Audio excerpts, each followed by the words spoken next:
हा सध्या डुकर हाणायचा मुळे रान डुकर तुम्ही वावरातले हाना, आम्ही राजकारणातले हाणतो रान डुकर.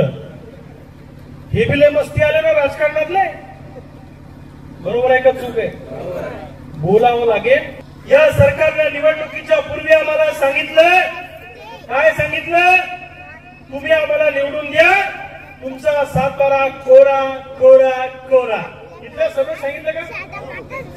हरीश पिंपळेंच्या मुख्यमंत्री त्यावेळेस आले होते ना, तुम्ही होते टाळ्या वाजवायला? तुम्हाला तर वाटतं का आले आल्याच कोरा होतो का आता?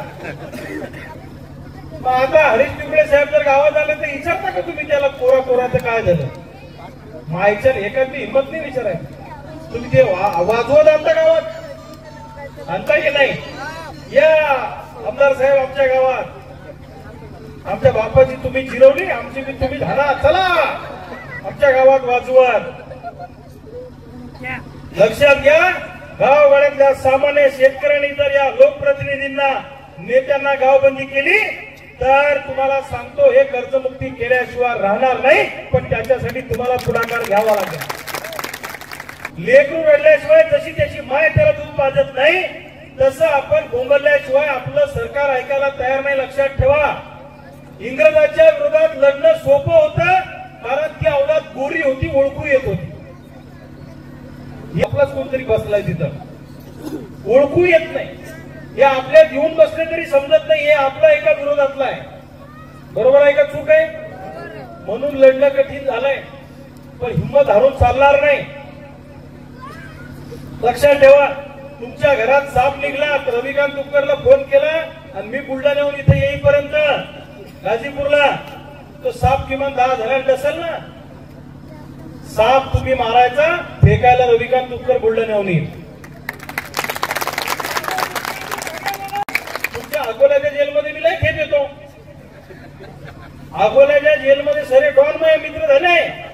तुमच्या जिल्ह्यातले मी आता नावं सांगत नाही, मी बरोबर नाही ते, पण सुटले की मला फोन करते तिच्या अकोल्याचं जेल. कारण मला बुलढाण्याच्या जेलमध्ये ठेवत नाही.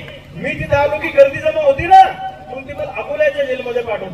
अकोल्याच्या जेलमध्ये एवढे दोस्त झाले माय, आता कोणत्याही बॅरेक मध्ये गेले की मित्र जे माय आता. त्याच्यामुळे जेलमध्ये जाणं, पोलीस केसेस होणं ही काही मोठी गोष्ट नाही, ते मर्दानगीचं काम आहे. लक्षात घ्या. आता माझा फोन टेप होतोय, कारण मी अकोल्याला त्या दिवशी राकेश टिकेत आले होते, प्रकाश भाऊन कार्यक्रम ठेवला होता. प्रकाश पोरे साहेबांना आम्हाला बोलवलं होतं सगळ्यांना.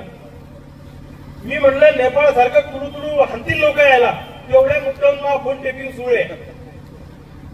तेवढ्याच मुद्द्यावरून मी कोणाशी बोलतो, काय बोलतो, सगळं टेपिंग सुरू आहे.